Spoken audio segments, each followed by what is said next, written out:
Good morning and welcome back. Myself, Dr. JIBRAN, presents to you Simply Pathology, and today we are back with a very important lecture, that is genetics part 3. So if you remember, in the previous lecture we were discussing about the autosomal dominant disorders and we had started with Marfan syndrome. In this particular lecture we are going to complete the autosomal dominant syndrome, and we are going to complete it by discussing about two important syndromes, that is EHLER-DANLOS syndrome and familial hypercholesterolemia. And in the next lecture, we are going to start with the lysosomal storage disorders. So let us see a few points regarding EHLER-DANLOS syndrome. So basically, we know that we are discussing autosomal dominant condition, that is EHLER-DANLOS syndrome. But remember that EHLER-DANLOS syndrome is having multiple types, and not all of the types are autosomal dominant. So a few of the variants of EHLER-DANLOS syndrome, they are autosomal recessive as well. So we can say that clinically and genetically they are a heterogeneous group of disorder because they are having different kinds of presentation. Okay, and it is occurring because of mutations in different types of genes which are affecting collagen. So some of the genes, some of the disorders are occurring because of mutation in the genes that is encoding collagen. Some of the disorders are occurring because of mutations in the enzymes that modify collagen, and less commonly because of mutation in the proteins which are present in the extracellular matrix. So as of now, you have understood that EHLER-DANLOS syndrome is an autosomal dominant disorder predominantly affecting collagen. Okay, now which are the other disorders which occurs because of mutation affecting the collagen protein synthesis? It is osteogenesis imperfecta, Alport syndrome, and epidermolysis bullosa. So this is the classification of EHLER-DANLOS syndrome. So the EDS type 1, that is the classic variety, it is characterized by skin and joint hypermobility with atrophic scar and easy bruising. So there is an easy bruising, and the wound injury is also very easy and difficult to heal because of defective collagen synthesis. Now the inheritance pattern of the first type, or the class 1 or 2 EDS, or the classic variety of EDS, is autosomal dominant, and it is occurring because of defects in the gene COL5A1, COL5A2. Remember, these genes are encoding collagen type 5 or type 5 collagen. Okay. The second variety is called as the hypermobility variety, or the type 3 EDS. It is the most common form of EHLER-DANLOS syndrome, or most common variant of EHLER-DANLOS syndrome, characterized by pain, joint hypermobility and dislocation, and it is also autosomal dominant in nature, and the genetic defects of which is unknown. Now the third variety, which is the most characterized variety and most well studied variety of EHLER-DANLOS syndrome, is the type 4 or the vascular variety, which is classically characterized by uterine or arterial rupture as well as colon rupture. Again, it is autosomal dominant variety, and the gene which is defective is COL3A1. Now over here it is the type 3 collagen which is affected. Next type is the kyphoscoliosis variety. As you see, it is characterized by hypotonia, joint laxity. Along with that, there is congenital scoliosis, and the inheritance pattern for this variety is autosomal recessive because over here an enzyme is involved, that is lysyl hydroxylase enzyme is involved. And if you remember, I already told you before that autosomal recessive disorders are ones in which the enzymes are classically affected, whereas autosomal dominant disorders, the structural proteins and the receptor proteins are involved. The fifth variety is ARTHOCHALASIA, which is type 7A and 7B EDS. Now it is characterized by severe joint hypermobility with skin changes, scoliosis and bruising. Again, it is autosomal dominant variety, and over here the gene encoding type 1 collagen, that is COL1A1 and COL1A2, is involved. And the last variety, that is the 7C DERMATOCPARAXIS, is characterized by severe skin fragility and cutis laxa as well as bruising is there.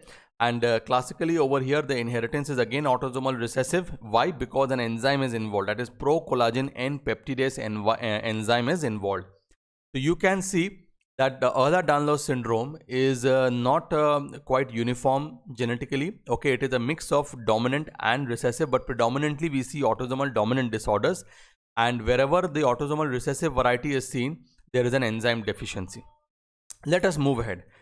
So before going into the details of EHLER-Danlos syndrome, let us first try to understand how the collagen formation is taking place. Okay, so this is the nucleus and this is the DNA which is encoding mRNA by transcription, and from there we are getting the mature mRNA, then there is translation, and in the end a protein is formed that is called as the pro-alpha chain protein, which is the precursor of collagen. Okay, and this synthesis of pro-alpha chain is taking place in the endoplasmic reticulum, okay, where there is a lysine glycosylation as well as proline and lysine hydroxylation. Okay, so this proline and lysine hydroxylation is taking place in the endoplasmic reticulum, and from here after hydroxylation, these pro-alpha chains, they form a helix, okay, called as the pro-collagen, which is the triple helix. Okay, and this triple helix formation is taking place in the Golgi apparatus. Now once this is formed, once this pro-collagen is formed, there is some post-translational modifications which is taking place inside the Golgi apparatus before it is secreted into the extracellular space. So what are these modifications? You can see that this particular triple helix of the pro-collagen is having a carboxy terminus and it is also having an N-terminal end. So what is very important, that before they are getting before they are being secreted into the extracellular space, these ends are modified in various ways. If you see this carboxyl end, this C end that is there, it is completely removed by enzymes, okay, whereas the N-terminal is not completely removed. Few of the peptides over here, few of the amino acids in the peptide at this particular end is being removed or modified. Okay, so ultimately they are secreted into the extracellular space from the Golgi apparatus after modification, and it is somewhat like this. The carboxy terminal end is completely removed, whereas variable amounts of the N-terminal end are removed. So in the extracellular space we are having a pro-collagen, okay, and this pro-collagen is converted into collagen. Now this collagen is quite unstable, and to gain stability and tensile strength, it has to undergo something called as cross-linking, which is carried out with the help of the enzyme lysyl oxidase, okay, which will bring about lysyl hydroxylysyl oxidation. And after this this particular step, the collagen is going to achieve lateral stability and the tensile strength, okay, and then the collagen becomes functional part of the extracellular matrix and provides tensile strength. So this is all about the basic process by which the collagen formation is taking place. So in EHLER-Danlos syndrome, okay, many of these steps are defective, because of which proper collagen formation is not there. Okay, so let us see what is happening and what is going wrong. Now basically in EHLER-Danlos syndrome, the tissues which are rich in collagen, such as the skin, ligaments and the joints, are frequently involved, okay, in most of the variants of EHLER-Danlos syndrome. Now remember, abnormal collagen fibers, they are lacking the tensile strength. As a result, the skin becomes hyperextensible, stretchable, fragile and bruisable. This is also called as rubber man syndrome. It is also called as rubber man syndrome. And the joints are becoming hypermobile with ligament laxity. This is giving rise to what is called as grotesque contortions. What is the meaning of grotesque contortions? Means the person suffering from the EDS can bend his thumb backwards to touch the forearm, as well as he can bend the knees to create almost a right angle. Okay, so let us see. Okay, so this is how a hyperextensible skin looks like in EHLER-Danlos syndrome. And this is the classical joint laxity, the ligament laxity, which is allowing the person to touch the thumb to the forearm. Okay, this is classical of EHLER-Danlos syndrome. These are the grotesque contortions. Now, whenever there are certain minor skin injuries in patients of EDS, there will be gaping defect. Gaping meaning the wound will show a lot of gap in between. Okay, and there is a very poor healing. Even the surgical repair or intervention becomes difficult. Okay, and all the wound injuries, they heal abnormally, giving rise to cigarette paper thin scars. Okay, cigarette paper thin scars. I will show you later on. Now, what are the serious internal complications of EDS? It depends on the type of the EDS. For example, there is a rupture of the colon and arteries, which is occurring in type 4 EDS, also called as the vascular EDS. Okay, then there is a diaphragmatic hernia, which is classically seen in type 1 and 2 EDS, that is the classic variety of EDS, and also ocular fragility along with rupture of the cornea and retinal detachment. Okay, this is classically seen in kyphoscoliosis variety of EDS. Okay, so remember that all forms of EDS, they are well known biochemically and molecularly except the type 3, the hypermobility variety. Please try to understand over here. I am not saying that the type 3 variety is the least common. I am saying that nothing is known about the pathogenesis of type 3. But remember, the type 3 EDS or the hypermobility variety is the most common type of EDS which is encountered. But sadly, very less is known about the type 3 variety of EDS. Very less about the pathogenesis is known. We do not know anything about the genetics behind the type 3 EDS. But the best characterized variety of EDS is the kyphoscoliosis variety, which is the most common autosomal recessive form of EDS. It occurs because of mutation in a gene called as PLOD1, which is encoding an enzyme called as lysyl hydroxylase, which is responsible for lysine hydroxylation during the process of collagen synthesis. Since hydroxylysine is important for cross-linking of collagen, therefore, because of deficiency of this enzyme, there is no cross-linking, proper cross-linking, and as a result, the collagen which is formed, it is lacking the structural stability. Okay, so this is the basic pathogenesis of type 4 EDS, also called as the kyphoscoliosis variety. Now, few important MCQs we have to understand that the most common cause, okay, the most common cause of a sudden death in EDS, okay, and the one which is having the worst prognosis is the vascular type, that is the type 4 EDS. It is the type 4 EDS, okay. It is also the most serious type of EDS. It is also the most serious variety of EHLER-DANLOS syndrome. Now, the most common type of EDS, if you see, is the hypermobility or the type 3 EDS. Now, the most common variety of the most common collagen which is affected in EDS is type 3 collagen. Okay, so if I repeat, the most common cause of sudden death in the EDS and the one which is having the worst prognosis is the vascular type. Okay, that is the type 4 EDS. It is also the most serious type of EDS. Just remember this. The most common type of EDS, if we see, is the type 3 or the hypermobility variety, and the most commonly affected collagen in EDS is the type 3 collagen. Now remember, abnormal type of wound healing that takes place in EHLER-DANLOS syndrome leads to what is called as a cigarette paper like scar formation. Okay, the least common variety of EDS is the ARTHOCHALASIA or the type 7 EDS. Okay, remember that vascular type of EDS that we were reading right now, it occurs because of abnormalities of the type 3 collagen and it is genetically heterogeneous. So now let us look about the vascular type of EDS. Now over here, in case of the vascular variety of the EDS, the different types of mutations are occurring which is affecting the COL3A1 gene. Some of the mutations are affecting the rate of synthesis of pro-alpha-1 chain. Some of the mutations are affecting the rate of type 3 pro-collagen synthesis, and some of them are affecting the synthesis of structurally abnormal type 3 collagen. In some of them, the mutations are leading to the synthesis of structurally abnormal type 3 collagen. Okay, so mainly over here, the blood vessels and the intestines are affected. Why? Because they are rich in type 3 collagen. And in case of vascular type of EDS, it is the type 3 collagen which is classically involved. Over here, we are getting a dominant negative effect may be seen over here. Okay, it may be seen in this type. Now, in two forms of EDS, that is the ARTHOCHALASIA and DERMATOCPARAXIS type. Okay, these are the other two forms of EDS. If you see, the basic defect over here in these two type of EDS is that the type 1 collagen cannot cannot give rise to collagen. So the type 1 pro-collagen cannot convert and form collagen. This is the basic defect. Okay, pro-collagen is not converting to collagen. So in the ARTHOCHALASIA type, there is a mutation in two type 1 collagen genes. That is, there is a mutation in COL1A1 and COL1A2 gene.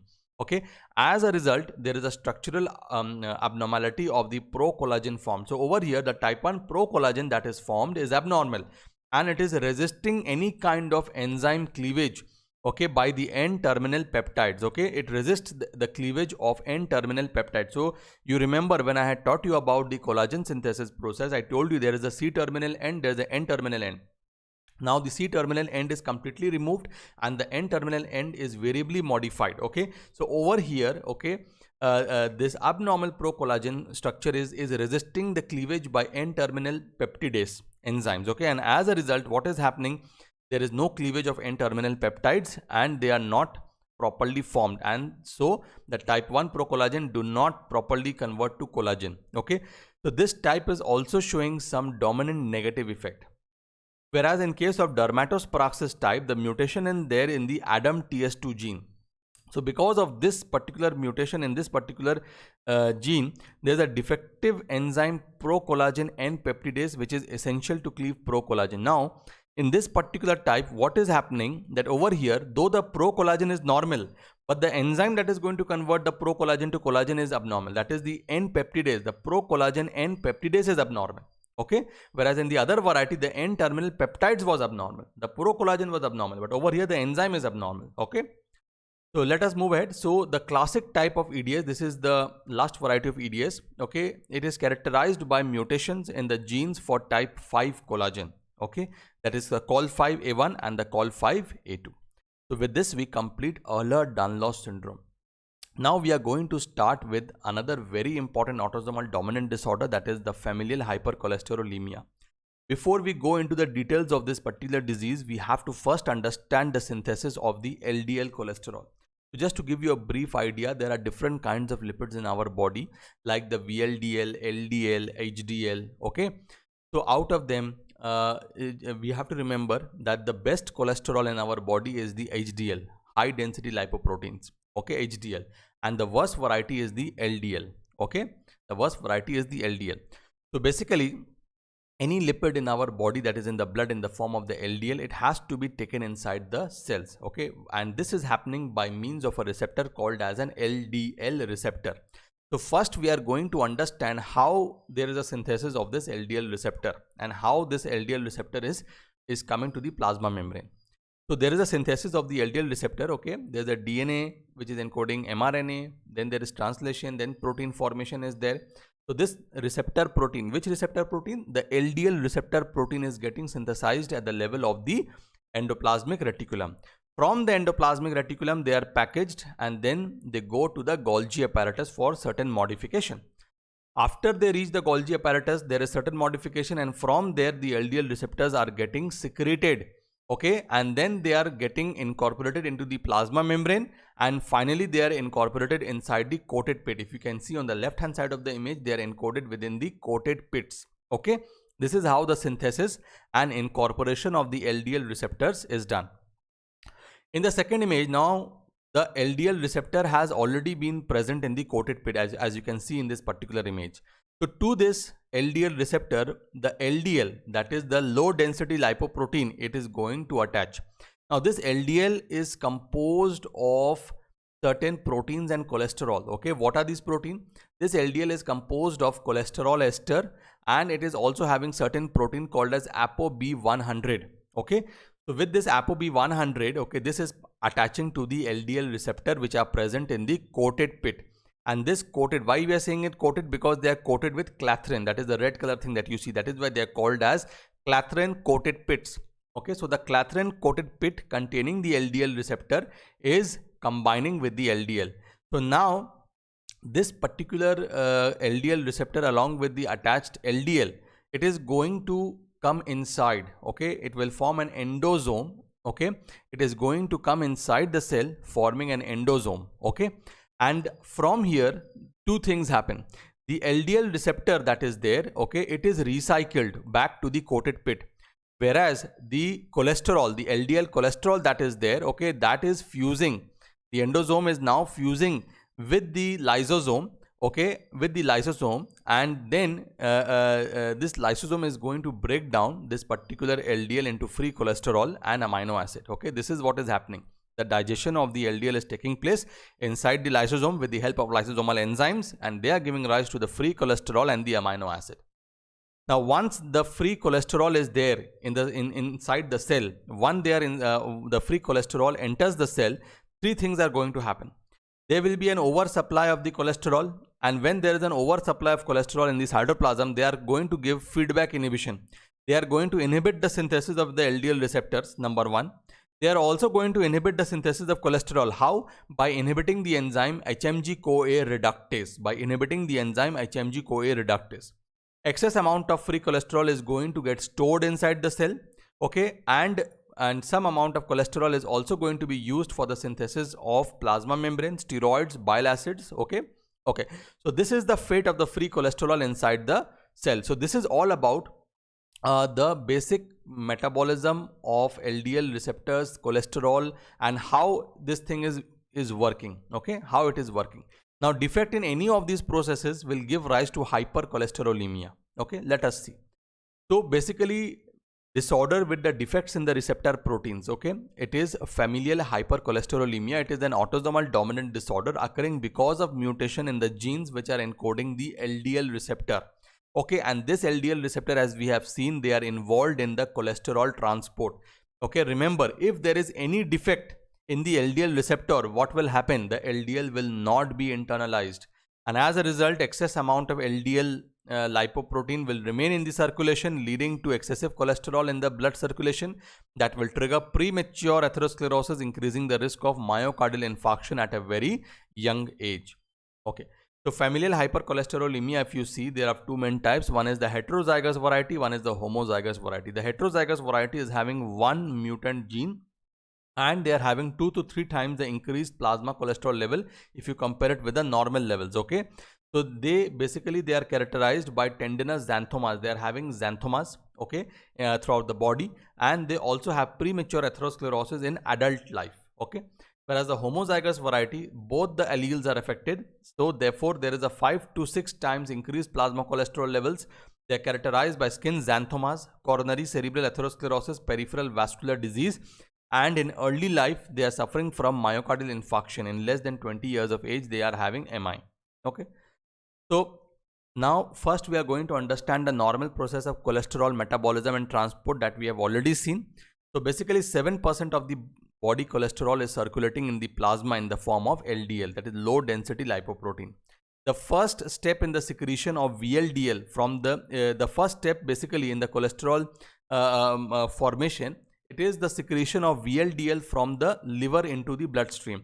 So the liver is synthesizing very low density lipoprotein VLDL into the bloodstream. This is what is taking place. First step, synthesis of VLDL by the liver. Now, what is the VLDL? VLDL is basically a very low density lipoprotein which is rich in triglyceride with lesser amount of cholesterol ester, and it has 3 apoproteins, ApoC, ApoE, B100. If you see over here in this diagram, they are rich in the triglycerides with lesser amounts of cholesterol ester, and they are having different proteins, that is the ApoE, ApoC and B100. Okay, so these are the components of the VLDL. So once the VLDL is entering the blood capillaries of the muscles and the adipose tissues, they are cleaved by an enzyme called as lipoprotein lipase. Okay, and after this cleavage, most of the triglycerides are extracted or removed, resulting into a product called as IDL, that is intermediate density lipoprotein. Okay, this is called as IDL. Okay, moving further, this IDL, if you see, it is rich in the cholesterol ester with lesser amounts of triglyceride, and it has 2 out of 3 apoproteins, that is B100 and ApoE is only present, ApoC is not there. Okay, so this is how an IDL looks like. Okay, for your kind information, I would like to tell you that the more is the amount of cholesterol ester inside a lipoprotein, the more bad it is for the body. Okay, the more bad it is for the body. So from the VLDL, we saw that there is a formation of an IDL. Now this IDL, after it is released from the capillary endothelium, okay, after releasing from the capillary endothelium, this IDL that is formed, it has 2 fates. Okay, it will go 2 ways. First of all, 50% of the IDL will be taken up by the liver by receptor mediated transport. Okay, the same LDL receptor which was causing the intake of LDL will also cause the intake of IDL. The receptor is also known as the LDL receptor. The LDL receptor is basically recognizing the B100 and ApoE present on the outer surface of the IDL. Okay, so in the liver, the IDL again goes inside, and from the IDL VLDL is formed. So the VLDL is recycled. Okay, the VLDL is recycled. Now the remaining 50% will undergo further metabolic processing, as in there will be removal of most of the remaining triglycerides and ApoE protein. So what is now left behind is just cholesterol rich LDL particles. Okay, so LDL particles are the ones which are richest in the cholesterol. Okay, they are richest in the level of cholesterol. Okay, so now therefore ideal is the immediate and the major source of the plasma LDL. So remember, from the ideal we are getting VLDL also, and we are also getting LDL as well. So let us see now, once this LDL enters the circulation, how this plasma LDL is going to get cleared. So first of all, they are recognized, as we have seen in the diagram, by certain receptors called as the LDL receptor. Okay, so there will be an LDL receptor mediated clearance of normal LDL. So whatever LDL is present in the body in the normal form, normally whatever LDL is formed, they will be cleared via the LDL receptor. Whereas any kind of altered LDL, that is oxidized form of LDL, they are cleared via scavenger receptor. So plasma LDL clearance is by means of two receptors, LDL receptor and the scavenger receptor. LDL receptor is responsible for the clearance of normal LDL, whereas the scavenger receptor is responsible for the removal of altered or oxidized LDL. So we have to remember one thing, that the fibroblast, lymphocytes, smooth muscle cells, hepatocytes and adrenocortical cells all have the LDL receptors. But remember that 70% of the plasma LDL is cleared by the liver. So clearance of the LDL. So the LDL, we have already seen this particular image. The LDL is binding to the LDL receptor present in the coated pits. They are going to invaginate and they are going to form coated vesicles, which will migrate inside as endosomes and fuse with the lysosome. Once they fuse with the lysosome, the fate is of different component is different. The LDL, it will dissociate and it will get degraded inside the lysosome into amino acid and free cholesterol. This is the fate of the LDL. Whereas the LDL receptor, if we see, they are going to get recycled to the cell surface. Okay, this is what we have already seen. Okay, now the free cholesterol that is there, okay, this will exit the this free cholesterol will exit from the lysosome with the help of two proteins, that is called as NPC1 and NPC2. Okay, and any defect in this NPC1 and 2 is going to give rise to a disease, a lysosomal storage disease, that is called as Niemann-Pick's disease, which we will read in the next lecture. Okay, so free cholesterol requires two proteins NPC1 and 2 to exit from the lysosome. After they cross the lysosome, they will enter the cell cytoplasm, and once they enter the cell cytoplasm, they have different roles. They are used in the membrane synthesis, steroid hormone synthesis, bile acid synthesis. They might also be stored inside the cell. Okay, and they are also regulating the cholesterol homeostasis. As I told you, excess amount of cholesterol is going to inhibit the synthesis of LDL receptor, plus they are also going to inhibit the synthesis of cholesterol by inhibiting the enzyme HMG-CoA reductase, as we have seen in the image. So how cholesterol is regulating its own metabolism? We have already seen this. The cholesterol is suppressing its own synthesis by decreasing the activity of the enzyme 3-HMG-CoA reductase, which is the rate limiting step of cholesterol synthesis. Remember, this is also the most important mechanism by which the cholesterol or the lipid lowering drugs like the statins are acting in the body. The cholesterol is also activating the enzyme acyl-CoA, which is causing the esterification and the storage of the excess amount of cholesterol. And cholesterol also suppresses the synthesis of the LDL receptor, thus protecting the cells from excessive accumulation of cholesterol. This is how the cholesterol is regulating its own metabolism. So in case of familial hypercholesterolemia, what happens that there is a mutation in the LDL receptor. So as a result, there is a reduced LDL clearance and there is an increased synthesis of the LDL. In familial hypercholesterolemia, also we are having an impaired ideal transport into the liver. So what is happening, that more proportion. So we saw that 50% of the ideal was going to the liver and 50% was converting into VLDL. But in case of familial hypercholesterolemia, more than 90% of the ideal, they are getting converted to the LDL. So greater proportion of the plasma ideal is diverted for synthesis of LDL in case of familial hypercholesterolemia.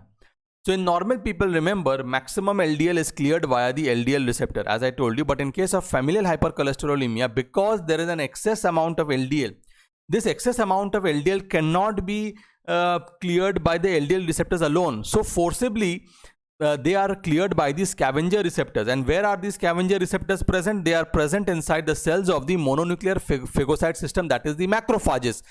That is why if you see, that in such people, in such condition, more LDL they are depositing in the macrophages as well as in the vascular wall. So inside of xanthomas that you see, what you are going to see that there are lipid laden macrophages, and people suffering from hypercholesterolemia, okay, they are having in throughout the body, the macrophages contains a lot of lipids, and these lipids are taken inside by means of scavenger receptor. Remember, only and this excess amount of deposition of the LDL in the vascular wall is responsible for the premature atherosclerosis, whereas the excessive deposits inside the macrophages are responsible for the appearance of these xanthomas. Okay.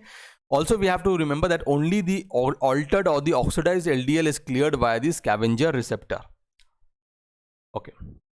In this particular image, we are going to see that now there are different classes of mutations in the LDL receptors which are present in familial hypercholesterolemia.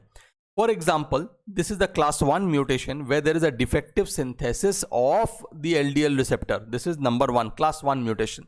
There is a class 2 mutation where there is a defective transport of the LDL receptor from the endoplasmic reticulum to the Golgi apparatus. The type 3, there is a faulty binding of the LDL receptor to the plasma membrane or to the cell surface. And in the class 4, if you see, there is no internalization. Okay, there is no internalization. Okay, that is the defect in the class 4. And in the class 5, if you see, there is a failure of recycling of the LDL receptor. So these are the different classes of mutation affecting the LDL receptors in familial hypercholesterolemia. Let us read about them in detail. So in the class 1 mutation, remember, there is no synthesis of LDL receptors. It is quite uncommon, and there is a complete failure of synthesis of the receptor proteins, that is the LDL receptor in the endoplasmic reticulum, and it is fairly this is what is happening in class 1. Now the class 2 mutation, if you see, it is fairly common, and over here there is a defective transport from the endoplasmic reticulum to the Golgi apparatus. Okay, so defective transport of LDL receptor, and it is fairly common. The class 3, if you see, the class 3 mutation is characterized by faulty binding. Okay, so the LDL receptors, the LDL cannot bind to the mutated LDL receptors which are present on the plasma membrane or in the cell surface. So here the binding of the LDL and the LDL receptor is not correct. The class 4 mutation, there is no internalization. So the binding of the LDL to the LDL receptor occurs normally, but there is no internalization of the coated vesicle. So here the problem lies with the internalization process. And in the class 5 mutation, there is no recycling. So normally after internalization occurs, what happens that the LDL receptors, they are trapped in the endosomes. Okay, normally they are recycled to the cell surface, but over here, okay, the LDL receptors, they are trapped in the endosomes and they fail to recycle to the cell surface, and finally the LDL receptors are degraded. So in class 5 mutation, there is no recycling. Okay, so this is all about the familial hypercholesterolemia.